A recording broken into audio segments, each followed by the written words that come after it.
If you want to stay broke, surround yourselves with broke and like-minded people that love to complain and complain about their circumstances. When I was at my brokest, these are the 5 major beliefs that I had. Number 1 was hold on to money as much as possible. Ever believe in circulating money. Believe that wealth is only achieved by acquiring and just keeping. This is the most simple way that I could explain this to a 5-year-old. But think about money. When you keep your money in the bank, it loses its value. However, if you invest your money in the stock market or into different projects, businesses, even other people's businesses, that money is moving. It has an opportunity to grow. If you want to remain where you are for life, keep telling yourself you can't afford things. Keep telling yourself things are expensive and you need to save for a rainy day. That is the quickest way to become broke, especially in this day and age, because of inflation, because of how much the value of that particular or the value of the currency goes down as the prices of things go up, or what essentially that amount of money can get you as the prices of things go up. If you want to stay broke, surround yourselves with broke and like-minded people that love to complain and complain about their circumstances. I genuinely have such a small circle now. Matter of fact, I actually barely have any friends, and my life quality is so much better, and it was hard for me when my sister told me this, but who you attract. If every single person around you is broke, they don't got nothing going on for themselves. And this is not to judge people that are broke, but I genuinely believe in isolation periods.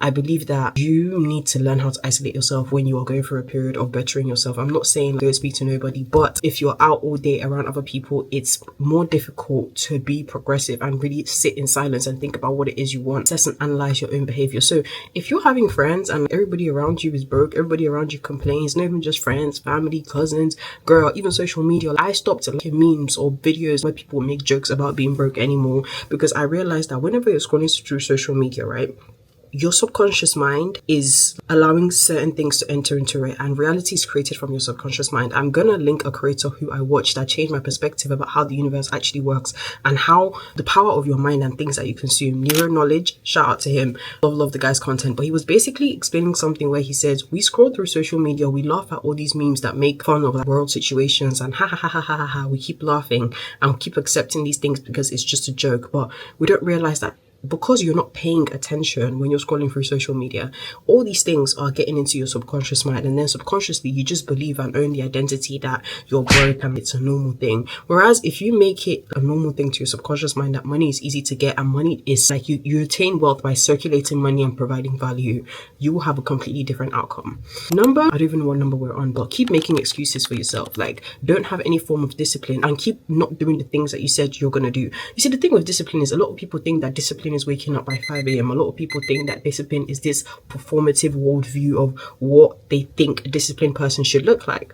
You brush your teeth every single day, you're disciplined in that. You scroll on TikTok for 2 hours every single day, you're disciplined in that. You're not supposed to be binge eating, you're supposed to be on a weight loss journey, but you're still ordering takeout every single night. There's discipline in that.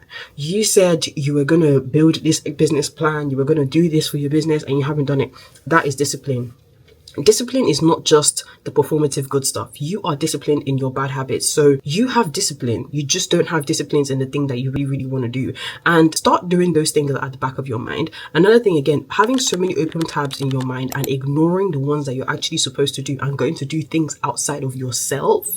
Child, you cannot outrun that mindset. You cannot outrun that freaking mindset. You need to do the things that you said you were going to do, because you are reducing the trust that you have in yourself if you don't do the things that you said you're going to do. How are you going to trust yourself to make $100,000 in 1 month or 1 year, or I don't even know, 5 years, whatever your goal is, if you can't even trust yourself to go to the gym?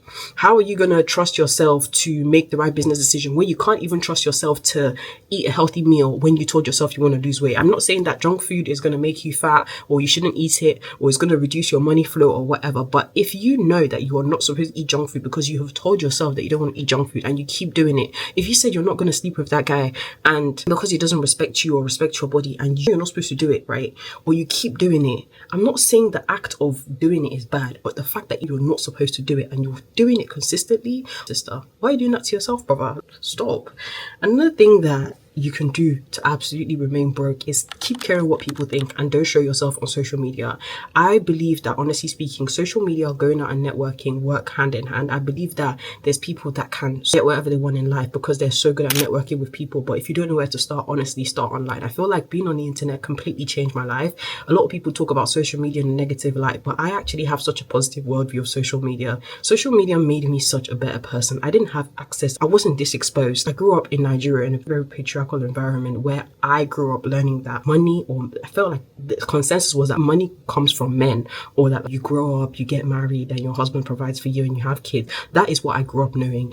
The adults around me, not all of them know all this information. They're very close-minded people, and this is not to bash them down or anything, but it's just like, that's who they are in it. That's the program. And I feel like the more you understand about life, the more you observe people, you stop caring too much what other people think, because you understand that, hey, their beliefs are shaped by their own emotional experiences, and it's up to them if they want to change it. But the internet completely changed my life. Following the right creators, even making certain mistakes, following both the right and the wrong creators, and then realizing that, look, it's not everything that you copy, but then also learning, this is really nice, I'm going to do what this person is doing. The internet is a place that can change your life if you use it in the right way. If you're arguing every single day online, if you're watching stupid content, if you're obsessed with drama, just entertaining yourself and not actually focusing on your own life, and not trying to see, what can I learn from these people, then social media is going to be very bad for you. But I actually will say I've had such a very positive experience on social media. I found my first business coach through social media. Have made a lot of money and helped a lot of women through social media. A lot of my great friends who I've met now, nobody was in proximity to me. All of them live far away. They found me through social media. We found each other through social media. Even just people that I've connected with. So like, get on social media. It's very controversial. A lot of people tell you, yeah, get offline. Get off social media and use it for the right reasons. You have to start somewhere. If you don't come from a rich family, you're not a Nepo baby, it might be hard for you to get in these rooms. If you're not privileged in real life, or you don't have charm and charisma, literally, I'm in my room, you don't even know where I am, but you can already see my mindset without actually meeting me. You can watch this video and be like, oh my gosh, I actually really want to listen to this girl. I want to talk to her. I want to work with her. I want to be her friend. So put yourself out there to be discovered. If you want to remain broke, just do it, right? Never master anything. Never focus on anything. Keep splitting your attention between a million things. Keep splitting your attention between things that just all over the place. One of the biggest skills that I had to learn on this journey to becoming a financially free content creator is how to prioritize my tasks or things that I want to do in terms of return on investment and in terms of value that it adds. I'm not saying don't have a to-do list, because that was how I started out, right? At least have a to-do, at least be productive. But I have had to ask myself, is this actually productive, or does it feel productive? Do you know what I mean? Like, there's things that look productive, like, I don't know what. Let me finish the video. I don't know who's